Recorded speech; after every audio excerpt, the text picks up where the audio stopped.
Back to the part 4 of the data frame creation. अब ये part बहुत important है क्योंकि इसमें जब हम देखेंगे we have a list of dictionary. अब ये पार्ट 4 है और in the dictionary creation only, मतलब डेटा फ्रेम के लिए हम डिक्शनरी से कैसे क्रिएट कर सकते हैं data frame. So list of dictionary इसका थर्ड पार्ट है जो हमने देखा है। तो list of dictionary is the part where हम एक डेटा सेंड करते हैं, मतलब एक कुछ भी डेटा है which is list, actually list create करनी है, उसके अंदर डेटा फ्रेम्स डिक्शनरीज रखने हैं। So that will be list of dictionaries. जो भी राइट साइड में है उसे लेफ्ट साइड के अंदर डाल देंगे। हमेशा बच्चों को कंफ्यूजन होता है और ये वाला क्वेश्चन स्पेसिफिकली 3 मार्क्स के लिए आता है तुम्हारे एग्जाम में। ओके, सो बिल्कुल भी ध्यान रखना है इसे लिखते वक्त, क्योंकि बच्चे कभी कभी डिक्शनरी लिख देते हैं उसके अंदर लिस्ट डाल देते हैं। ऐसा नहीं होता, राइट साइड में जो है उस वो लेफ्ट साइड के अंदर डालना है।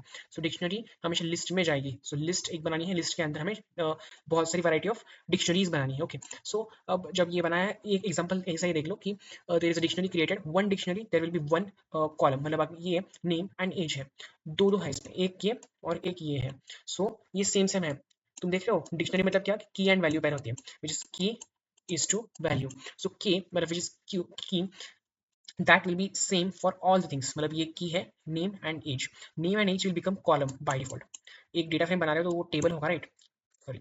तो ये रहा तुम्हारा टेबल, लेट्स सपोज, मतलब ये उसके कॉलम्स है सारे, ये सारे कॉलम्स है और ये सारे उसके रोज है। तो कॉलम्स जो है वो तुम्हारे की बन जाएंगे, मतलब ये नेम एंड एज, ये तुम्हारे कॉलम बन जाएंगे एंड वैल्यूज उसके वैल्यूज हो जाएंगे, मतलब अमन, रीमा, यश, ये सारे उसके नाम बन जाएंगे। सो यहाँ पर आएगा रीमा, अमन, रीमा, यश, एंड यहाँ पर आएगा एज 17, 8, 16, 18।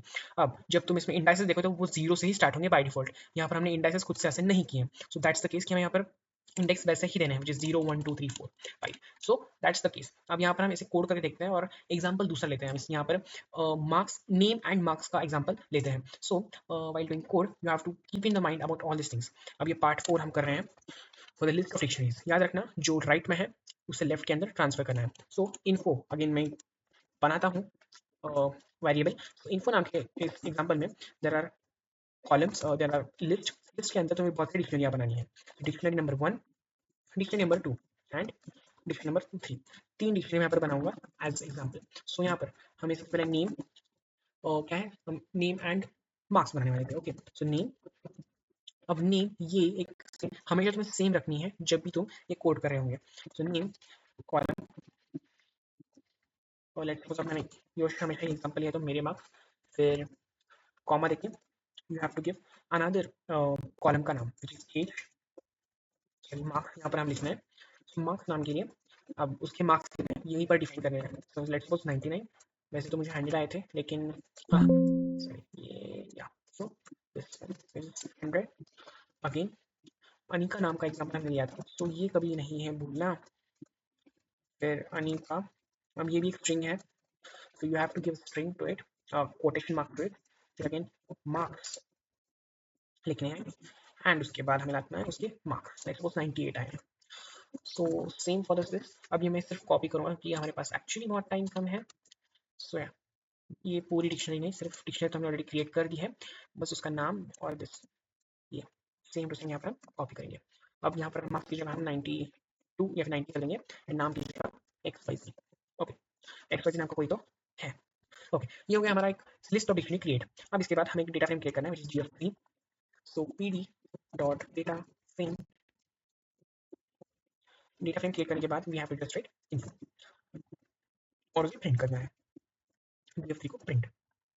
ये प्रिंट करने के बाद you can just see the output as following. अब ये बहुत सारे कोर्स हो चुके हैं, सो थोड़ा सा ऊपर लेता हूँ मैं इसे। ओके, ये तीनों प्रिंट हो चुके हैं। नेम हमारा कॉलम की जगह प्रिंट हो चुका है, which is 0th column, and marks हमारी 1th मतलब 1th इंडेक्स पर प्रिंट हो चुकी है मार्क्स। तो ये 0 1 2 तो एज इट इज रहेंगे ही रहेंगे। सो या that's all about this part. Dictionary list of dictionary हमने क्रिएट कर दिया है। Last creating data frame using NumPy and DRA, ये भी हमने पार्ट 2 में ही कवर कर दिया था, लास्ट फर्स्ट पार्ट में ही कंप्लीट कर दिया था। So nothing about this, data frames का ये चैप्टर हमारा खत्म होता है एंड खत्म होता है मतलब वी कैन टेल दैट हमें क्रिएशन आ रहा है इस data frame. You have to practice data frame so much, क्योंकि इसके बहुत सारे टाइप्स बनाने के लिए मतलब बहुत वैरायटी है। 5 टाइप से तुम बना सकते हो उस डेटा फ्रेम को and make sure that you practice it on either ID जो हम इसके यहाँ पर प्रैक्टिस कर रहे हैं वो, या फिर और on visual studio code. Okay, तो यहाँ पर तुम अगर प्रैक्टिस होगे तभी तो तुम्हारी बात बन जाएगी। और हमेशा जब हम प्रिंट करे होंगे whether you're doing any practical exam or this, we should write like this in terms to just avoid any line mixing। या फिर तुम यहाँ पर अगर एक कोड खत्म हो गया है तो इस पूरे कोड को you can just comment it out just like this। तुम्हें पता ही होगा कमेंटिंग का क्या है मीनिंग एंड क्या नहीं है, so you can just comment out this all. So ऐसे करते हैं comments, how to make comments, you also know in the class 11, ये फर्स्ट टेक्निक है टू कमेंट आउट। ये मैंने कमेंट्स बनाने के लिए कैसे बनाते हैं comments. First technique is to make hashtag, hashtag is for only single line comment and second is multi line comments.